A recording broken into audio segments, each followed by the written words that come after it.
ভোটে ধাক্কার পর এবার কোর্টেও ধাক্কা। ফলতার জাহাঙ্গীর খানের অন্তর্বর্তী রক্ষা কবচের মেয়াদ আর বাড়ালো না কলকাতা হাইকোর্ট। সাফ জানিয়ে দিল কলকাতা হাইকোর্ট, পুলিশ মামলা যখন করেছে তদন্ত তো হবেই। যে 7টি এফআইআর রুজু হয়েছিল সেই এফআইআর এর ভিত্তিতে তদন্ত করার মতন সুযোগ রয়েছে। দায়ের হওয়া 7টি এফআইআর এর মধ্যে এমন তথ্য আছে বলে জানালো কলকাতা হাইকোর্ট। অর্থাৎ অভিষেক ঘনিষ্ঠে রক্ষা কবচের মামলায় এই কথা জানিয়ে দিল কলকাতা হাইকোর্ট। আত্মসমর্পণ করে জামিনের আবেদন করুন বলল আদালত। ভোটের জন্য কোনো নথি না দেখেই 26শে মে পর্যন্ত রক্ষা কবচ দেওয়া হয়েছিল। ভোট মিটে গিয়েছে, এখন আর রক্ষা কবচের কি প্রয়োজন? অভিষেক ঘনিষ্ঠ জাহাঙ্গীরের আইনজীবীর উদ্দেশ্যে প্রশ্ন করেছে কলকাতা হাইকোর্ট। আমি আরো বিস্তারিত এই নিয়ে জানবো, সৌভিক মজুমদার আমাদের প্রতিনিধি রয়েছেন।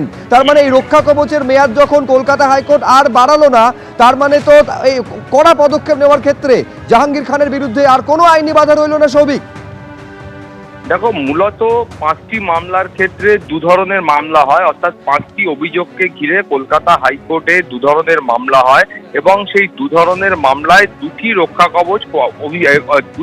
কবচ জাহাঙ্গীর খান পেয়েছিলেন এবং একটি মামলায় যে রক্ষা কবচ ছিল সেটা আগামী কাল পর্যন্ত দেওয়া হয়েছিল এবং অপর মামলায় যে রক্ষা কবচ দেওয়া হয়েছিল তার মেয়াদ কিন্তু আজকে শেষ হচ্ছে। ফলে জাহাঙ্গীর খানের তরফ থেকে কলকাতা হাইকোর্টে আবেদন করা হয়েছিল যে তার রক্ষা কবচের যে মেয়াদ রয়েছে সেটা যেন আপাততভাবে কমপক্ষে 10 দিনের জন্য বাড়ানো হয়। কিন্তু কলকাতা হাইকোর্টের তরফ থেকে সেই জাহাঙ্গীর খানের আবেদনকে একেবারেই মান্যতা দেওয়া হয়নি। দুটি রক্ষা কবচই প্রত্যাহার করা হয়েছে, অর্থাৎ মূল যে 5টি অভিযোগ হয়েছিল এবং 5টি এফআইআর হয়েছিল সেই 5টি এফআইআর এর ভিত্তিতে দুটি যে রক্ষা কবচ জাহাঙ্গীর খান কলকাতা হাইকোর্ট থেকে পেয়েছিলেন সেই দুটি রক্ষা কবচই কলকাতা হাইকোর্ট আজকে প্রত্যাহার করে নিল। ফলে এই প্রত্যাহারের সিদ্ধান্ত যখন কলকাতা হাইকোর্ট নিল তার মানেই হচ্ছে যে জাহাঙ্গীর খানের বিরুদ্ধে এখন থেকে কড়া পদক্ষেপ গ্রহণের ক্ষেত্রে পুলিশের কাছে কার্যত আর কোনো বাধা নেই এবং আইনি যে বাধা এতদিন পর্যন্ত ছিল সেটাও আজকে থেকে প্রত্যাহার হয়ে গেল। তোমার মনে থাকবে যে কলকাতা হাইকোর্টের তরফ থেকে যখন প্রাথমিক পর্যায়ে রক্ষা কবচ দেওয়া হয় সেই সময় মাননীয় বিচারপতি সৌগত ভট্টাচার্য বলেছিলেন যে জাহাঙ্গীর খান তিনি যখন একটা বিধানসভা নির্বাচনে তিনি প্রতিদ্বন্দ্বিতা করছেন সেই কারণেই তিনি কিন্তু এই রক্ষা কবচ পেতে পারেন এবং 26শে মে পর্যন্ত অর্থাৎ আজকে পর্যন্ত সেই রক্ষা কবচের মেয়াদ বহাল ছিল। কিন্তু এখন তুমি জানো যে নির্বাচন মিটে গিয়েছে, ফলাফল ঘোষণা হয়ে গিয়েছে, ফলতায় জাহাঙ্গীর খান চতুর্থ হয়েছেন, অর্থাৎ যে প্রাপ্ত ভোট ছিল সেই প্রাপ্ত ভোটের নিরিখে তিনি চতুর্থ হয়েছেন। ফলে এই পর্যায়ে জাহাঙ্গীর খানের আপাততভাবে আর রক্ষা কবচের কোনো রকম প্রয়োজন আছে বলে আইনজীবীরা মনে করছেন না এবং কলকাতা হাইকোর্টের বক্তব্য হলো যে জাহাঙ্গীর খানের হাতে অন্যান্য যে আইনি পন্থাগুলো রয়েছে সেই পন্থাগুলো এখনো পর্যন্ত খোলা রয়েছে। তিনি গিয়ে চাইলে আত্মসমর্পণ করে জামিনের আবেদন করতে পারেন এবং সেই আবেদন বিশেষ আদালতের তরফ থেকে খতিয়ে দেখা হবে। কিন্তু আপাততভাবে জাহাঙ্গীর খানের সমস্ত রক্ষা কবচ কলকাতা হাইকোর্ট প্রত্যাহার করেছে। কড়া পদক্ষেপ অর্থাৎ গ্রেফতারির মতো কড়া পদক্ষেপে পুলিশের কার্যত আর কোনো আইনি বাধা থাকবে না। বেশ, তুমি আমাদের সঙ্গে থাকো সৌভিক। আমি আরেকবার তোমার কাছে আসবো, কিন্তু তার আগে দর্শকদের জানিয়ে রাখি যে রক্ষা কবচ দেওয়া হয়েছিল কলকাতা হাইকোর্টের তরফে জাহাঙ্গীর খানকে, সেই রক্ষা কবচ আর বাড়ালো না কলকাতা হাইকোর্ট। পরিষ্কার জানিয়ে দেওয়া হলো কলকাতা হাইকোর্টের তরফে যে আত্মসমর্পণ করে জামিনের আবেদন করুন। পুলিশ যখন মামলা রুজু করেছে তদন্ত তখন তো হবেই বলল কলকাতা হাইকোর্ট। ভোটের জন্য কোনো নথি না দেখে 26শে মে পর্যন্ত রক্ষা কবচ দেওয়া হয়েছিল। ভোট মিটে গিয়েছে, রক্ষা কবচের আর কেন প্রয়োজন? অভিষেক ঘনিষ্ঠ জাহাঙ্গীরের আইনজীবীকে উদ্দেশ্য করে এই প্রশ্ন করেছেন কলকাতা হাইকোর্টের মহামান্য বিচারপতি। তার মানে সৌভিক, আমি আরেকবার তোমার থেকে জানতে চাইছি, যে রক্ষা কবচ দেওয়া হয়েছিল এই জাহাঙ্গীর খানকে না ভোটের দিন না ভোটের ফল ঘোষণার দিন আশেপাশে ওই ফলতা এলাকায় কোথাও দেখা গিয়েছিল। তার মানে এই জাহাঙ্গীর খানের বিরুদ্ধে আইনি পদক্ষেপ গ্রহণে, কড়া পদক্ষেপ গ্রহণে প্রশাসনের কোনো বাধা রইল না।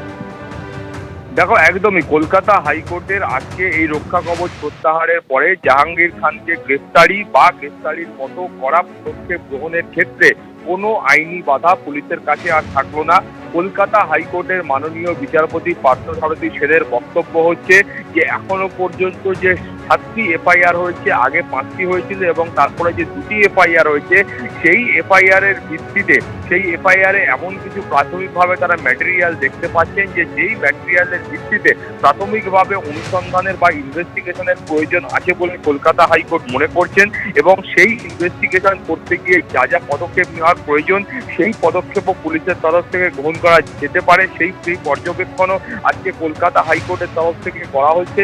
কলকাতা হাইকোর্টের আরো পর্যবেক্ষণ হয়েছে, এই যে 7টি এফআইআর এখনো পর্যন্ত হয়েছে, এই 7টি এফআইআর এর প্রত্যেকটির ক্ষেত্রেই জাহাঙ্গীর খান তিনি কিন্তু মূল অভিযুক্ত। ফলে বিষয়টা এমন নয় যে তিনি কোনো মামলার ক্ষেত্রে মদত দেওয়ার শুধুমাত্র অভিযোগ উঠেছে, প্রত্যেকটি ক্ষেত্রেই তিনি কিন্তু কার্যত মূল অভিযুক্ত। তিনি প্রত্যক্ষভাবে বা সরাসরি তিনি এই ধরনের অপরাধের সঙ্গে যুক্ত বলে কলকাতা হাইকোর্টের কাছে অভিযোগ করা হয়েছে।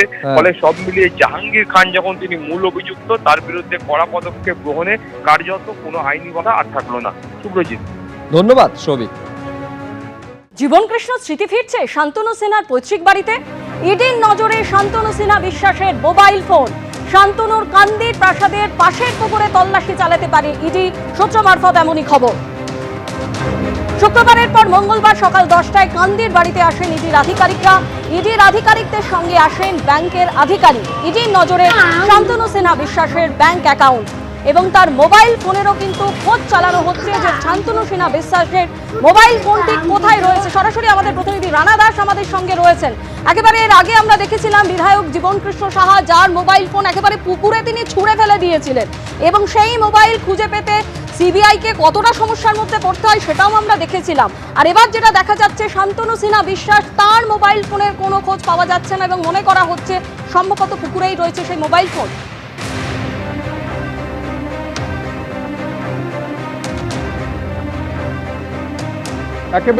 একেবারেই এই সম্ভাবনা কিন্তু রয়েছে এবং সূত্র মারফত সেটাই মনে করা হচ্ছে। তোমাকে প্রথমেই বলি যে শান্তনু সিনহা বিশ্বাসের এই যে বিশাল বাগানবাড়ি, এই বাগানবাড়িতে এই মুহূর্তে ইডির তল্লাশি চলছে এবং নজরে রয়েছে এই যে আমরা পুকুরটি দেখতে পাচ্ছি। আমি আমার যে প্রতিনিধি রয়েছে তাকে বলবো এটা দেখানোর জন্য। সেখানে দেখা যাচ্ছে যে এই পুরো যে পুকুর, সেই পুকুরটিকে কিন্তু চারিদিকে সিসি ক্যামেরা দিয়ে মুড়ে ফেলা হয়েছে। আর শুভরাজ সরকারকে বলবো সেই ছবি দেখানোর জন্য যে এই ছোট্ট পুকুরটাকে ঘিরে কি জন্য এত ক্যামেরা, এত নিরাপত্তা ব্যবস্থা, আলাদা করে বেসরকারি নিরাপত্তা রক্ষী পর্যন্ত রাখা হয়েছিল। এটাই কিন্তু নজরে আসছে এই কারণে ইডির, এবং ইডি যেটা সূত্র মারফত জানা যাচ্ছে যে বাড়িতে যদি কোনো রকম কিছু না পাওয়া যায় তাহলে এই পুকুরের ওপর তাদের নজর রয়েছে এবং সেই মতোই তারা তল্লাশি চালাতে পারে। কারণ জীবনকৃষ্ণ সাহার সময় আমরা দেখেছিলাম তার ফোন কিন্তু পুকুরে ফেলে দেওয়া হয়েছিল।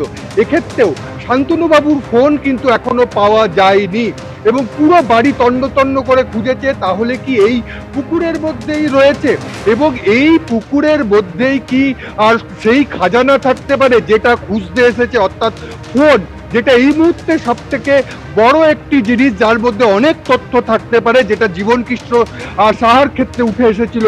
সেই ফোন কি এই পুকুরে থাকতে পারে? এবং এই পুকুরকে যেটা মনে করা হচ্ছে যে চিন্তা ভাবনা করা হচ্ছে যে ডুবুরি নামিয়ে কি এখানে তল্লাশি চালানো হবে, না পুরো জল ফেলে দিয়ে তল্লাশি চালানো হবে। তার দুটো কারণ। প্রথম কারণ হচ্ছে সিসিটিভি ক্যামেরা দিয়ে এই ছোট্ট একটা পুকুরকে কেন 7টা সিসিটিভি ক্যামেরা দিয়ে পুরো মুড়ে ফেলা হয়েছিল, এবং তিনি অর্থাৎ শান্তনু সিনহা বিশ্বাস তিনি কিন্তু কলকাতা বা বাইরে থেকে বসে এই সম্পূর্ণ পুরো বিষয়টি দেখতো। দ্বিতীয়ত, প্রতিবেশীরা বলছে এই পুকুরের জল এতটাই স্বচ্ছ ছিল যে নিচে একটা ইট পড়ে থাকলে দেখা যেত, কিন্তু বছর দুয়েক ধরে এই পুকুরে কোনো সাফ সুতরা হতো না, একেবারে নোংরা হয়ে রয়েছে। অর্থাৎ সেই কারণেই মনে করা হচ্ছে যে এই পুকুরের ভিতরে কিছু কি ফেলে দেওয়া হয়েছে।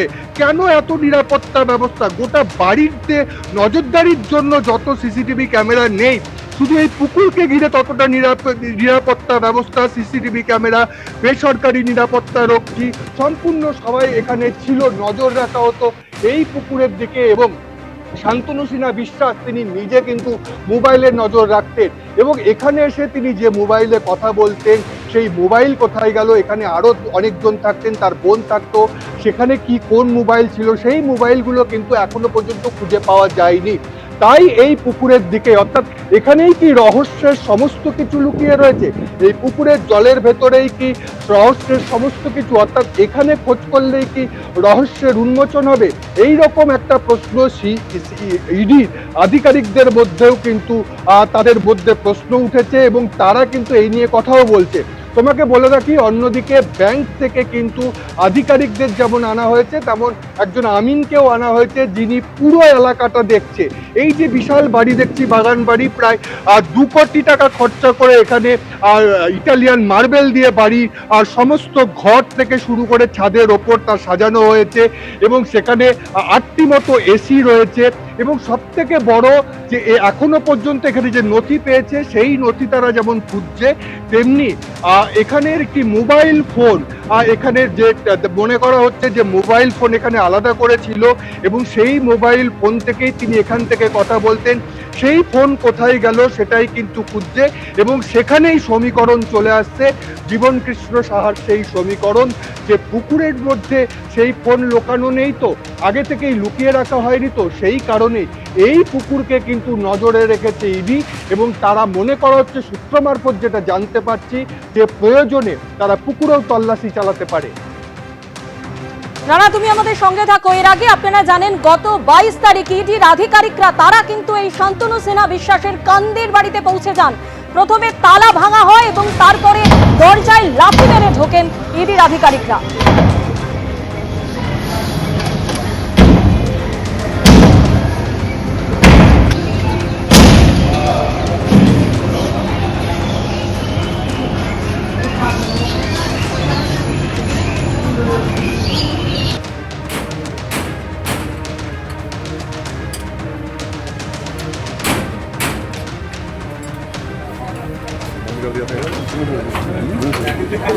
रुक जाना, रुक जा।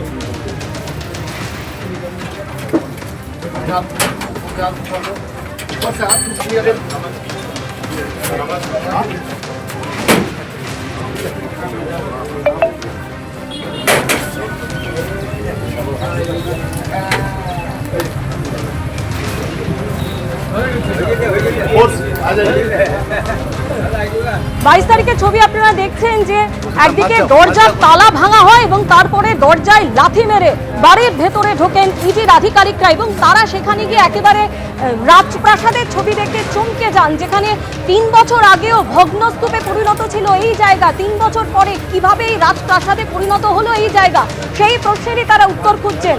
এবং অন্যদিকে যে পুকুরের কথা বলা হচ্ছে, যে পুকুরে শান্তনু সিনহা বিশ্বাসের মোবাইল ফোন থাকতে পারে, সেখানেও কিন্তু তল্লাশি চালানো হতে পারে, এরকম একটা সম্ভাবনার জায়গা উঠে আসছে। আবার আমরা কথা বলবো, সরাসরি রানা দাস আমাদের সঙ্গে রয়েছে।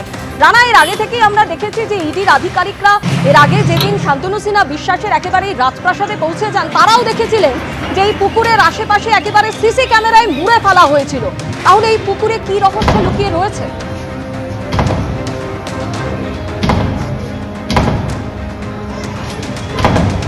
একেবারেই যেটা জানা যাচ্ছে, যে এই মুহূর্তে ইডি আধিকারিকদের পাখির চোখ হচ্ছে শান্তনু সিনহা বিশ্বাসের এই যে বাগান বাড়িতে পুকুর রয়েছে, সেই পুকুর এসছে পাখির চোখ। কারণ মনে করছে যে এর মধ্যেও কিন্তু কিছু পেতে পারে।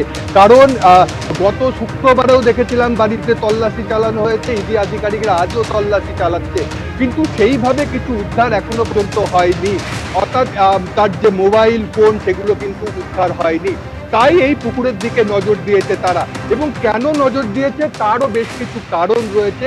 কারণ এই ছোট্ট পুকুরটিকে ঘিরে আর সেখানে ক্যামেরা লাগানো রয়েছে, একাধিক সিসি ক্যামেরা সেখানে লাগানো রয়েছে। শুভরাজকে একবার বলবো যে দেখানোর জন্য যে ক্যামেরা কিভাবে চারিদিকে লাগানো রয়েছে। এখানে ইডি আধিকারিকদের মনে প্রশ্ন ওঠে যে একটা পুকুরকে ঘিরে এত সিসিটিভি ক্যামেরা কেন লাগানো রয়েছে, এবং এখানে নিরাপত্তা রক্ষী আলাদা করে রাখা হতো, তার কি উদ্দেশ্য রয়েছে, এটাও হচ্ছে। এবং আরেকটি প্রশ্ন এখানকার স্থানীয় বাসিন্দাদের সাথে কথা বলে জানতে পারে, এই যে পুকুরের জল দেখতে পাচ্ছি, ঘোলাটে জল, একটা সময় কিন্তু এই পুকুরের জল ছিল একেবারে স্বচ্ছ কাঁচের মতো জল, এবং যেখানে নিচে একটা পাথর বা ইট পড়ে থাকলেও দেখা যেত।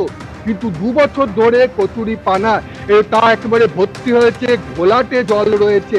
সেই কারণেই মনে করা হচ্ছে যে এই পুকুরকে কি কোনো রকম ভাবে কোনো কিছু লুকিয়ে রাখার জন্য ব্যবহার করেছে। কারণ এর আগেও এই ধরনের ঘটনার মধ্যে কিন্তু দেখা গেছে, জীবনকৃষ্ণ সাহার ক্ষেত্রে দেখা গেছিল যে পুকুরের মধ্যে ফোন ফেলে দিয়েছিল যাতে কোনো রকম খুঁজে না পায়, কিন্তু সেখান থেকে সেই ফোন খুঁজে বার করা হয়েছিল, অনেক তথ্য পাওয়া গিয়েছিল।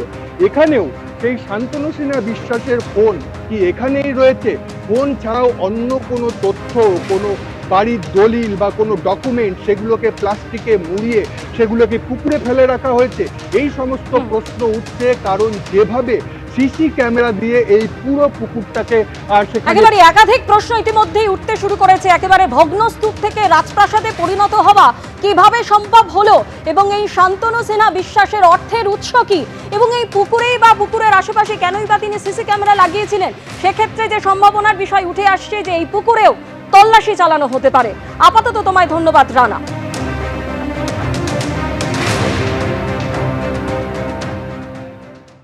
এবিপি আনন্দ এগিয়ে থাকে, এগিয়ে রাখে।